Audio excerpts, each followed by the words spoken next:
The life of Eden யூகாக்குரை village சேர்ந்தவர் தான் நம்ம ஈடன். சின்ன வயசுல சில வதந்திகளை கேள்விப்பட்ட நம்ம ஈடன் அது என்ன அப்படின்றத கண்டுபிடிக்க போகும்போது அந்த இடத்துல நிறைய டெட் பாடிஸ் இருக்கிறத பாக்குறாரு. இந்த சம்பவத்தை ஊர் மக்கள் கிட்ட சொல்ல அது யாருமே பெருசா கண்டுக்கல. ஒரு கட்டத்துக்கு மேல நம்ம ஈடன் என்னடா எல்லாரும் எப்படி இருக்காங்க, ஐ ஹேட் திஸ் பீப்புள் அப்படின்னு சொல்லிட்டு அந்த வில்லேஜ் விட்டு வெளியேறாரு. அப்படி வரும்போது சும்மாலாம் வரல, ஒரு சில கொலைகளை பண்ணிட்டு தான் வராரு. அதன் பிறகுதான் ஜெஷின் கார்டை வழிபாட தொடங்கினார். ஜெஷின் கார்டோட சீக்ரெட் டெக்னிக்கான இம்மோர்டாலிட்டி பவருமே ஈடனுக்கு கிடைக்கும். அதுக்கப்புறம் என்ன ரோக் நிஞ்சாவா சுத்தி கொண்டு இருந்த நம்ம ஈடன் அக்குட்சுகி டீம்ல போயிட்டு ஒரு மெம்பரா சாராரு, அதுவும் காக்குசு கூட. அதன் பிறகு ஃபயர் டெம்பிளுக்கு போயிட்டு சிறுகுவை போட்டு தள்ளுறாங்க. அதுக்கு காரணம் நம்ம காக்குசு. இந்த விஷயத்தை கேள்விப்பட்டு பொங்கிலிருந்து நம்ம சும்மா அவங்க கூட சண்டைக்கு போறாரு. பட் அப்பதான் நம்ம ஈடன் ஒரு இம்மோர்டல் அப்படின்றது நம்ம அசுமாக்கு தெரிய வருது. அங்க நடந்த சண்டையில ஈடன் அசுமாவை போட்டு தள்ளுகிறார், அதுவும் ஷெகமாரோட கண் முன்னாடியே. இதுக்கு ரிவெஞ்ச் கொடுத்தே ஆகணும் அப்படின்னு சொல்லி நம்ம ஷெகமாரு ஒரு பெர்ஃபெக்ட்டான பிளான் போறாரு. இருங்கப்பா நாங்களும் கூட வரோம் அப்படின்னு சொல்லி நம்ம நருட்டோ கக்காஷி எல்லாம் கூட போறாங்க. போன இடத்துல நம்ம ஷெகமாரு ஈடனை போட்டு பொலன்னு பொளக்குறாரு. என்னதான் பண்ணாலும் ஈடனை கில் பண்ண முடியாது அப்படின்றத உணர்ந்த நம்ம ஷெகமாரு ஈடனை உயிரோட புதைக்கிறாரு. இந்த இடத்துல நம்ம ஈடன் ஷெகமாரோட கையில டிஃபீட் ஆகிறதோட அவருடைய ஸ்டோரி ஃபுல்லாவே முடியுது.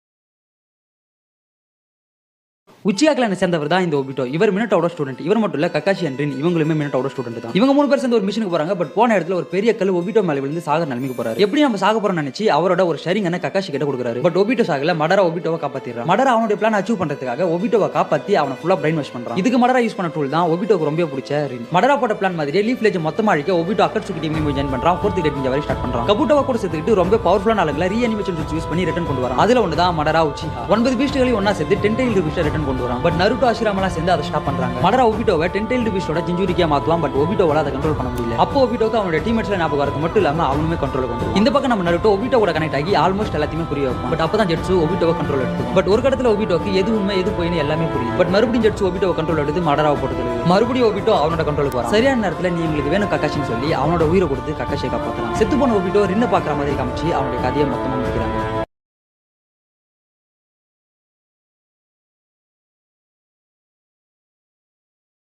நம்ம கிட்ட இழக்கிறதுக்கு எதுவுமே இல்லாத போதுதான் நம்ம அதீத பலசாலி ஆகும். அதான் நிதர்சனமான உண்மையும் கூட. அப்படி பலசாலி ஆகிறவன் நல்ல பாதையை தேர்ந்தெடுத்தான்னா பிரச்சனை இல்லை. அதுவே அவன் கொடூரமான பாதையை தேர்ந்தெடுத்தான்னா, அதுவும் ஒரு உச்சியாதை தேர்ந்தெடுத்தான்னா அவனை எதிர்த்து நிக்கிறதுன்னு அவனை தற்சமயத்துக்கு தடுத்து நிறுத்துறதே முடியாத காரியம். அப்படியாப்பட்டவன் தான் இந்த உச்சிஹா. இது வரைக்கும் வாழ்ந்த எல்லா உச்சியாவையும் சர்பாஸ் பண்ண ஒரே உச்சிஹா. லீஃப் வில்லேஜோட the most powerful and dangerous shadow Hokage Sasuke Uchiha. One of the ruthless ninja. ஈவு இறக்கம்னா என்னன்னே தெரியாது. அவன் வழியில எவன் வந்தாலும் அவனுக்கு பாட கன்ஃபார்ம். நருட்டோ ஒருத்தனால மட்டும்தான் சாஸ்கேவை கண்ட்ரோல் பண்ண முடியும். நருட்டோவாவது எதிரிகளுக்கு இறக்கம் காட்டுவான். ஆனா சாஸ்கே கிட்ட கருணுங்கிற பேச்சுக்கே இடம். ஒரு கட்டத்துல சாஸ்கே தான் ஷினோபி வேர்ல்டுலே யாரும் கிட்ட கூட நெருங்க முடியாத அளவுக்கு பவர்ஃபுல்லா இருந்தான். இன்னும் சொல்லணும்னா ஹாக்ராமா ஒச்சசிக்கு அளவுக்கு பவர்ஃபுல்லா இருந்தான். 8 டெய்ல்டு பீஸ்டோட பவர், ஹாஃப் குராமா பவர், ஒரு எட்டர்னல் மங்கி ஷெரிங்கன், ஒரு ரெனிகன், சேஜ் ஆஃப் 6 பேட்ச் பவர்னு ஒட்டுமொத்த ஷினோபி வேர்ல்டே அழிக்கக்கூடிய சக்தி இருந்துச்சு. சத்தியமா சொல்றேன், அந்த இடத்துல நருட்டோவை தவிர வேற யார் இருந்தா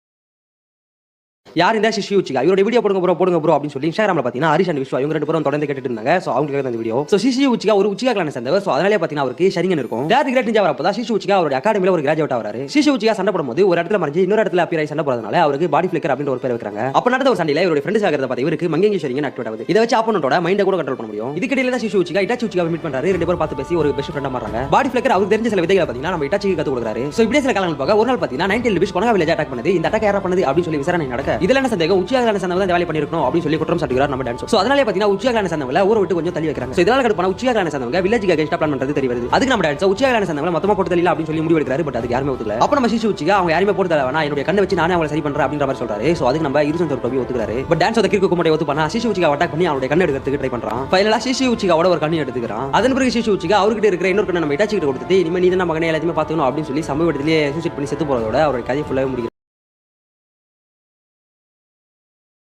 நருட்டோ சீரீஸ்ல சாஸ்கேக்கு எப்படி ரினேகான் கிடைச்சது? ஆக்சுவலா நிறைய நருட்டோ ஃபேன்ஸ் என்ன நினைச்சிட்டு இருக்காங்கன்னா ஹகுரோமா தான் ஸ்ட்ரெயிட்டா சாஸ்கேக்கு ரினேகானை கொடுத்ததா நினைச்சிட்டு இருக்காங்க. பட் அது அப்படி கிடையாது. ஹகுரோமா வந்து சாஸ்கேக்கு இந்திராவோட சேஜ் ஆஃப் 6 பேட்ச் பவர் தான் கொடுப்பாரு. அதனாலதான் சாஸ்கேவோட இடது கையில பாதி நிலாவோட சிம்பிள் வந்திருக்கும். பொதுவாவே ரினேகான்ங்கிறது அசுரா அண்ட் இந்திராவோட சாக்கரா கம்பைன் ஆகும்போது உருவாகிற ஒரு டோஜுட்சு தான் ரினேகான். அண்ட் 4th கிரேட் நிஞ்சாவர் நடந்துட்டு இருக்கும்போது மாதரா சாஸ்கேவை ஸ்வாட வச்சு ஸ்டாப் பண்ணிடுவான். சாகுற நிலைமையில இருக்கிற சாஸ்கே சாஸ்கேவை காப்பாத்தணுங்கிறதுக்காக காபுட்டோ ஹாஷிராமாவோட செல்ஸை சாஸ்கேவோட உடம்புல செலுத்துவான். அண்ட் நம்ம எல்லாருக்குமே தெரியும் அசுராவோட மறு ஜென்மம் தான் ஹாஷிராமா. சோ இப்ப சாஸ்கேவோட உடம்புல அசுராவோட சாக்ரா இருக்கு. இதே சமயத்துல தான் ஹகுரமா இந்திராவோட சேஜ் ஆஃப் சிக்ஸ் பேத் பவரை சாஸ்கேக்கு கொடுப்பாரு. அதன் மூலியமா சாஸ்கேவோட உடம்புல இந்திரா அண்ட் அசுராவோட சாக்ரா ஒன்னு சேர்ந்து சாஸ்கேவோட லெஃப்ட் ஷாரிங்கான ரினேகானா மாத்திடும். சோ இப்படிதான் சாஸ்கேக்கு வந்து ரினேகான் கிடைக்கும். அண்ட் வீடியோ உங்களுக்கு பிடிச்சிருந்தா லைக் பண்ணி